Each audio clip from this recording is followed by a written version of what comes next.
Hi, in this video, I will demonstrate how to visualize quantitative data sets using their frequency histograms on Google Spreadsheet. First, let's look at our data sets. So here are two data sets because two samples, sample 1 and sample 2. In these two samples, the size of each of the two samples here is 50. So the scenario for the data collections for these two samples is on a given day, we pick a random 50 students on Tacoma Community Campus. And then we ask them the questions.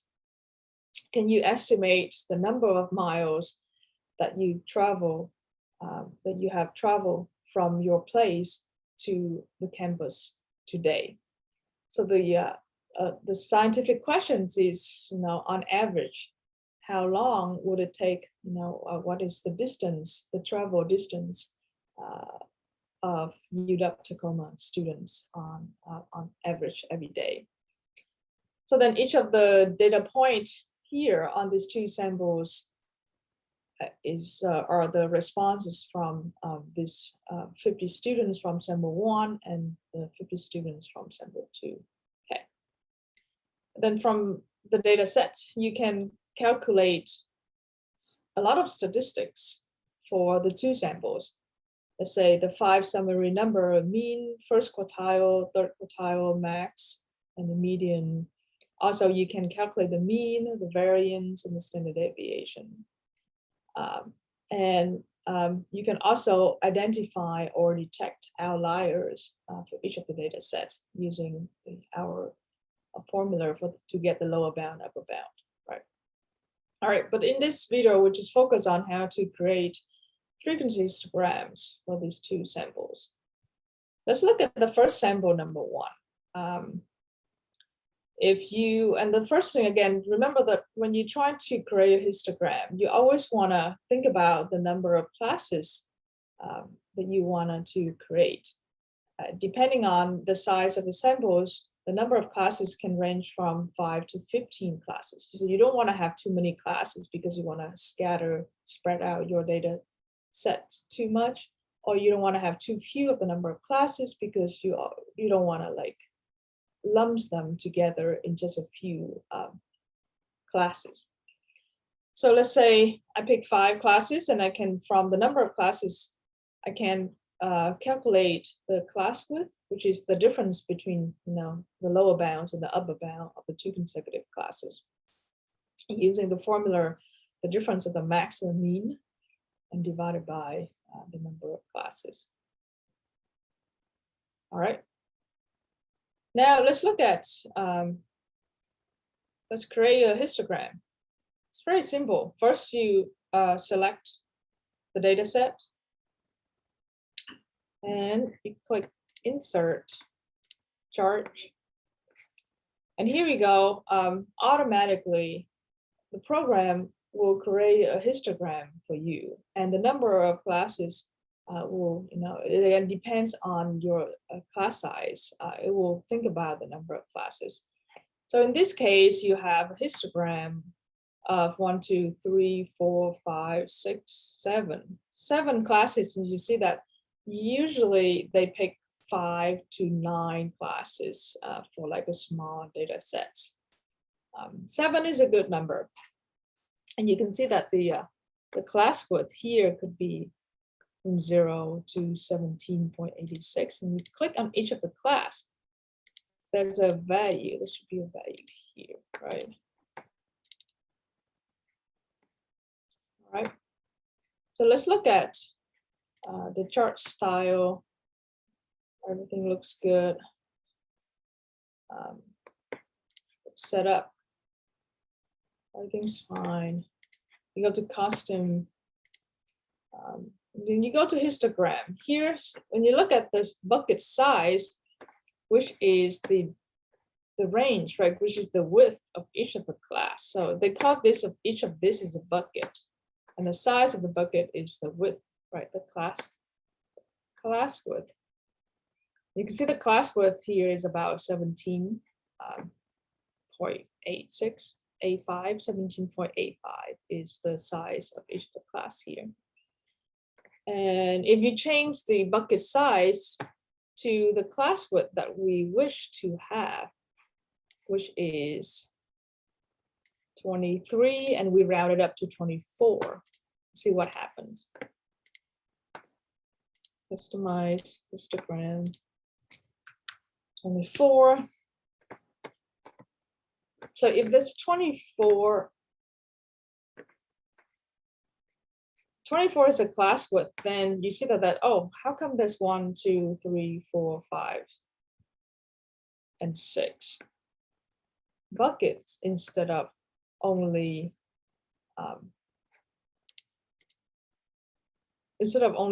5 buckets.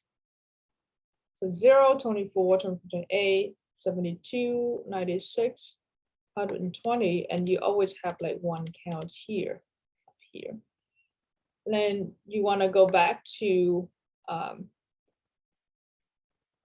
reason is, I don't know why, but like technically this one data point here is 120. It should be counted toward this bucket, but the buckets, this 5th buckets here stop at 119, right, instead of 120. So well, this is, again, this is a histogram of 5, not 5 classes, because the last class doesn't have the same width. You can see that I know that the max is 120, so this one has to be 120. So this one should belong to this bucket. This doesn't seem to be a good representation for histogram. Then you can go to the histogram again, and you can hit on, let's say, if you hit 25 and see what happens. If you hit 25, then you do have 25. You have 5 classes here, right?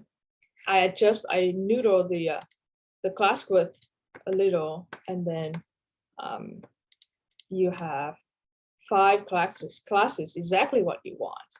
So 0 to 25, so it means 25 here. This value here is a value that's starting from, the value that's starting from 25 is a lower bound of the 2nd class. And 50 is a lower bound of the 1st class. And then 100 is a lower bound of the 5th class. Okay. All right.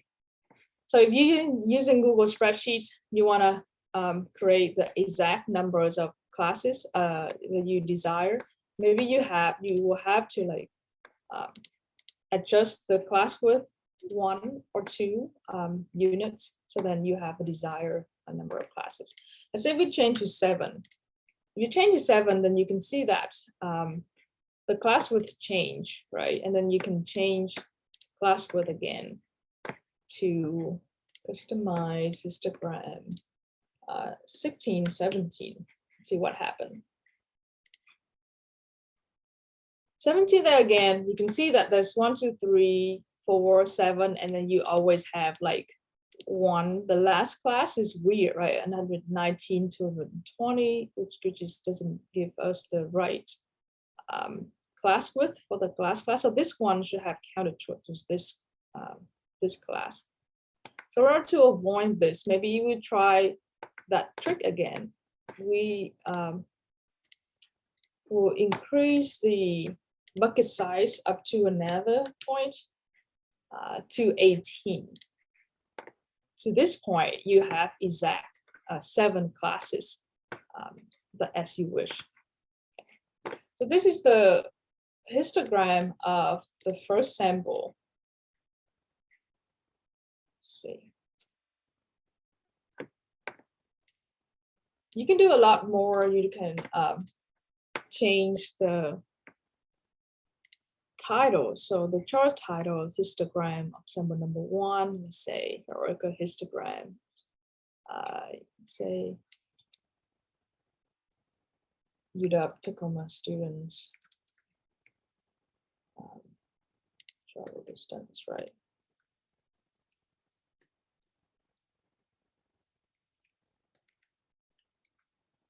Right. Per day.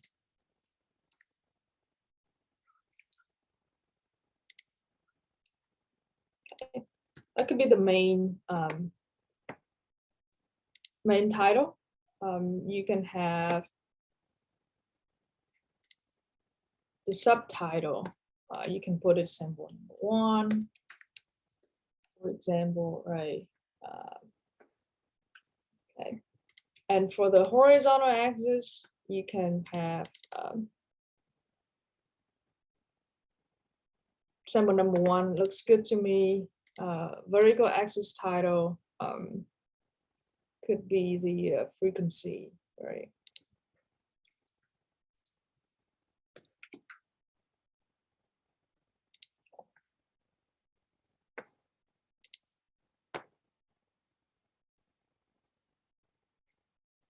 And if you want to mess around with the horizontal axis, you can put the minimum value, maximum value. You can have like labels in different positions, or you can have vertical axis. Similarly, you can set your own min and max value.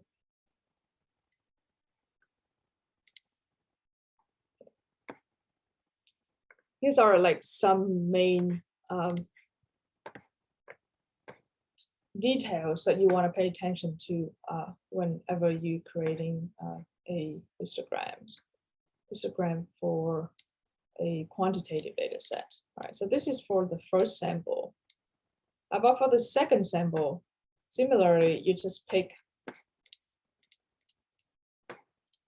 say, sample number 1.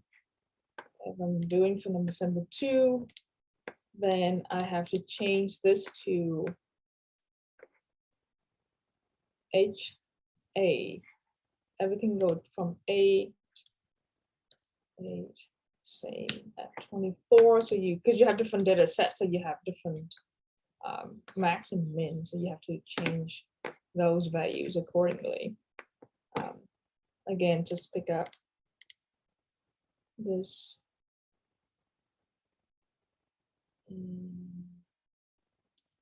insert charge. Percent over number 2. Okay, great. How many buckets do we have here? We have 7. If you want to have 5, then again, we go to customize, look at the bucket size. We need to look at the bucket size for the second sample. It's about 15. Okay, so we found 15 here is a class width. So we change it to customize histogram 17, 16, rounded to the next number. Okay. At this case, you have 3, 5, 7, and then the last one is nothing. It has nothing on the last class, but it's still 8 classes instead of 7. So remember, when it increases to another value. So then you have exact 7 classes for this data set for the second sample. All right, here's the 2 visuals for the 2 data sets. And again, keep in mind that this is the data set of 2 different samples that you collected from the same population. You picked randomly 15 students twice, and then ask them the same question, right? How many miles have you traveled today to school to make it to campus today? And you get the responses, and then you want to visualize each of the sample data set. Then you can create a histogram for each of them. As you can see that the distributions are not quite the same, right? As you have like a lot more people this distribution here is more or less like uniform distribution, because you have pretty consistent, number of responses in each of the class. Well, not not like a perfect uniform distributions, but it looks more distribution compared to this one. But this one, to the second sample, as you can see that you might have more answers on the lower size compared to the upper size. You can see it here, right? You have more students or the more responses on the lower size compared to the upper size, and not quite yet that we can come up with the correct distribution, but this is not normal distribution. It's not the bell curve. It's not uniform. It's not, skew left, but it might skew right. And you really want to explore this a little more, then we can, probably come up with a few more classes to see if it's actually a skew right distributions. But this is the histogram of 3, 6, 9, 12 classes. It doesn't look like a correct skew right. So the distributions of this data sets actually is not, doesn't follow any of the specific distributions, which is normal, right? This is like the real data sets, which is doesn't have to follow any of the distribution of specific distributions. If it does, that would be great. If it does not, then we still have to work with what we have. All right. So here is an example of how to use Google Spreadsheet in order to create histograms for quantitative data sets.